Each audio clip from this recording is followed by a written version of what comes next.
We continue our discussion of thermodynamics, looking at Gibbs free energy and its relationship to the equilibrium constant. We know that enthalpy alone is not capable of leading us to spontaneity in a reaction. We know that entropy of the universe must increase, but for a system, entropy can go up or down. Finally, we have a new function called the Gibbs free energy, G. This is a state function. It was developed by J. Willard Gibbs, one of the most brilliant minds in American history. And he combined enthalpy and entropy together to give this function. G is equal to H minus Ts. This is a very important equation. The free energy change, delta G, measures the spontaneity of a process and the useful energy that is available from that process. Delta G for a system at constant temperature will equal delta H for the system minus T delta S for the system. If delta G for the system is less than 0, if delta G is negative, the process is spontaneous. If delta G for the system is positive, the process is non-spontaneous. If delta G for the system is equal to 0, the process is at equilibrium. We can calculate our Gibbs standard free energy, and we use the following equation.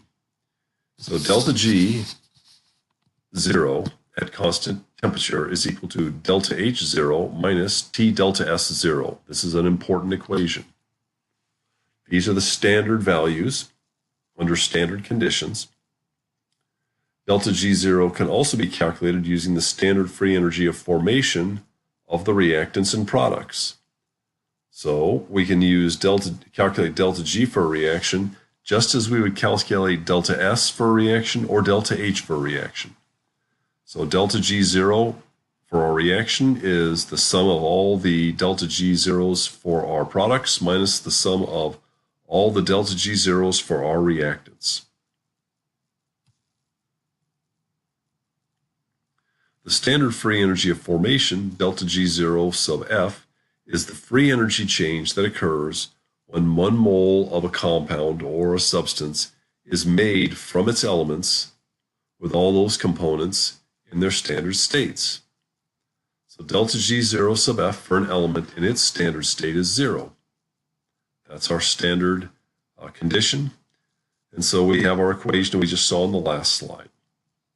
Delta G0 for a reaction is the sum of the delta G0 formations of the products minus the delta G0 formations of the reactants. Here is a very small table containing delta G0 formation values for a variety of substances at room temperature. And you can see the elements in their standard states are all set to 0. And many chemical substances are more stable than their elements, and you can see their delta G0 values are all negative. Delta G is the maximum usable work that can be done by a system during a spontaneous process at constant temperature and pressure. Now, in practice, it turns out the maximum work is never done. Free energy not used for work tends to be lost to the surroundings as heat. Delta G is the minimum work for a non-spontaneous process that you have to do to the system to make it occur at constant temperature and pressure. So for a spontaneous process, delta G is the maximum amount of work we can get out. If we have a non-spontaneous process, delta G is the minimum work that we have to do to make that system undergo the process. When delta G for a system is 0, the system is at equilibrium and it can no longer do any work. So temperature, of course, can affect reaction spontaneity. Here we look at what we call the temperature-independent cases. We know delta G is delta H minus T delta S. The reaction is spontaneous at all temperatures, if delta H is less than 0 and delta S is greater than 0. So if delta H is negative, delta S is positive, delta G is always negative for all temperatures. If, on the other hand, delta S is negative and delta H is positive, delta G0 will always be positive at all temperatures and non-spontaneous. There are systems that are temperature dependent. So if the delta H is greater than 0 and delta S is also greater than 0, delta G will become more negative as the temperature increases. This is a system where the reaction becomes spontaneous at high temperature. If delta S is negative and delta S is also negative, then delta G will become more negative as the temperature goes down. In this case, the reaction becomes spontaneous at low temperature. And we have a table and a graph that shows that here. Here are the four cases we just looked at. If delta H is negative and delta S is positive, delta G is always negative. If delta H is positive and delta S is negative, delta G is always positive. And then if delta H is positive and delta S is also positive, this is a system that's spontaneous at high temperature. And if delta H is negative and delta S is negative, this is a reaction that's spontaneous at low temperature. And in the lower right-hand corner, we see the temperature effect, and the conversion from non-spontaneous to spontaneous occurs when T is equal to delta H divided by delta S.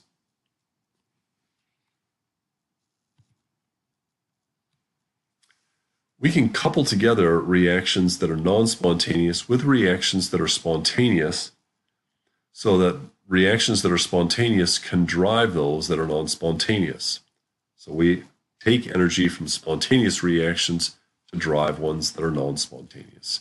Our bodies and organisms in general have biochemical pathways that have this built in. And a classic example is the use of ATP as a high energy molecule, which we'll look at next. So here we see on the left-hand side, an organism can consume food and as a fuel and oxygen as the electron acceptor to produce carbon dioxide and water. That releases energy. So that's a redox reaction that is exothermic. It releases energy, and that energy can be used to convert ADP, adenosine diphosphate, into the higher energy molecule ATP, adenosine triphosphate. The body then can store the ATP, and when it's needed, the ATP can be used by the body to convert simple molecules into more complex molecules by biosynthetic pathways. Here's a simple reaction just showing how ATP undergoes hydrolysis to ADP. So we have our, in reaction A, our adenosine triphosphate reactant producing adenosine diphosphate plus the monohydrogen phosphate dianion. And during this reaction, which is an exothermic process, we relieve Coulombic repulsion within the ATP, and we also produce the monohydrogen phosphate dianion, which is a more stable molecule stabilized by resonance structures, similar to what you saw back in chapter 10. Now we can see the relationship of delta G to the equilibrium constant. There's a general equation that is shown here. Delta G is RT ln Q over K. And we can rewrite that as delta G is RT natural log of Q minus RT natural log of K. So Q is the reaction quotient, and K is the equilibrium constant. So K is a constant for a system. Q then would be the system under whatever conditions we created or whatever conditions it exists in. And delta G then is the energy that can be either derived or must be put into the system to produce this state. If Q and K are very different, delta G can be a very large number, either positive or negative, so that the reaction will be either release or absorb a large amount of free energy. So delta G is the available energy. If Q and K are very close, delta G is small, and in that case, the reaction will release or absorb very little energy. If the system is under standard conditions, that is, all the reactants and products are sitting at their standard states, then we could write out the reaction quotient as being equal to 1, because of all of our concentrations would be 1. Natural log of 1 is 0, so that our prior equation then simplifies to delta G0 is minus RT ln K. What this equation means is delta G0 is the energy that is obtained from a reaction or from a system that goes from the standard state to the equilibrium state. So if a system has a large negative delta G, you have a very stable product system. So going from your standard reactants and products to your final state, you'll produce a large amount of products. So a small change in delta G corresponds to a large change in K, because there's a logarithmic or exponential relationship between these two, depending on how we look at it. As delta G0 becomes more positive, K becomes smaller. As delta G becomes more negative, K becomes larger.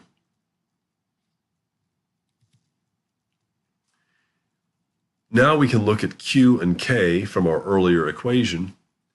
A reaction spontaneously proceeds to the right if Q is less than K. This looks similar to what we saw in earlier chapters this semester. If Q divided by K is less than 1, so natural log of Q over K is less than 0, delta G is less than 0. The reaction will be, the delta G is negative, the reaction proceeds from left to right as we read it. A reaction will go in the reverse direction. It'll proceed spontaneously to the left if Q is greater than K. So Q over K is greater than 1. ln Q over K is greater than 0, so delta G then becomes positive. The reaction is at equilibrium when Q is equal to K. When Q equals K, Q over K is 1. Natural log of Q over K equals 0, so delta G is 0. In summary, if we have a reaction, if Q is less than the equilibrium constant, delta G is negative, the reaction proceeds to the right. If Q is greater than K, delta G is positive, the reaction proceeds to the left. If Q equals K, delta G equals 0, and the reaction goes nowhere. We sum that up in this table here. These, of course, are our delta G values, not the delta G0 values, which are the standard values, right? These are so for a given reaction, delta G can be literally an infinite number of values depending on what our initial concentrations are for all of the reactants and products. And those reactant and product concentrations will determine what Q is. So again, Q less than K, reaction moves to the right. Q greater than K, reaction moves to the left. Q equals K, the reaction is at equilibrium. Here then we see the relationship of delta G0 and the equilibrium constant. And you can see it's an exponential relationship, so moderate changes in delta G can give huge changes in K. If delta G0 is 0, then the equilibrium constant is 1. Reactants and products at equilibrium will have, concentrations such that the equilibrium constant is right at 1. If delta G is very positive, say as large as 200 kilojoules per mole, the equilibrium constant becomes very small. And here it's shown as 9 times 10 to the negative 36. So negative 36. So essentially there's no forward reaction.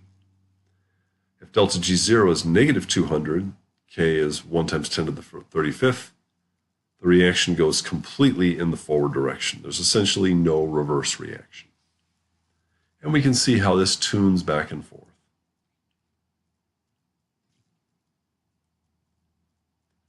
So to calculate delta G for any conditions, delta G is equal to delta G0 plus RT natural log of Q.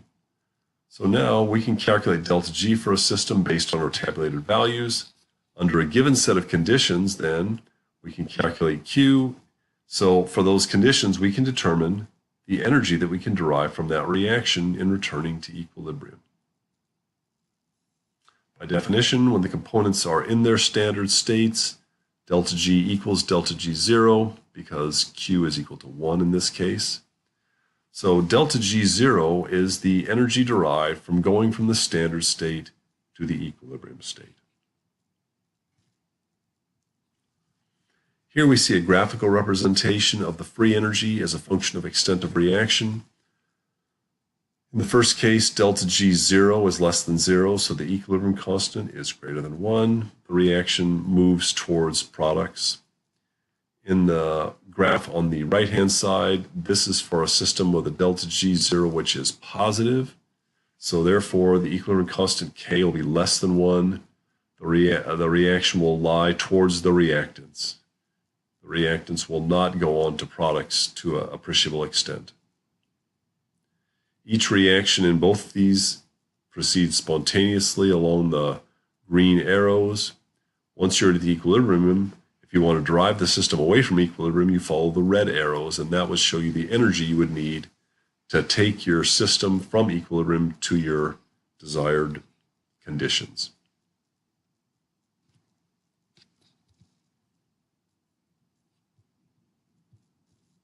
This concludes Chapter 20.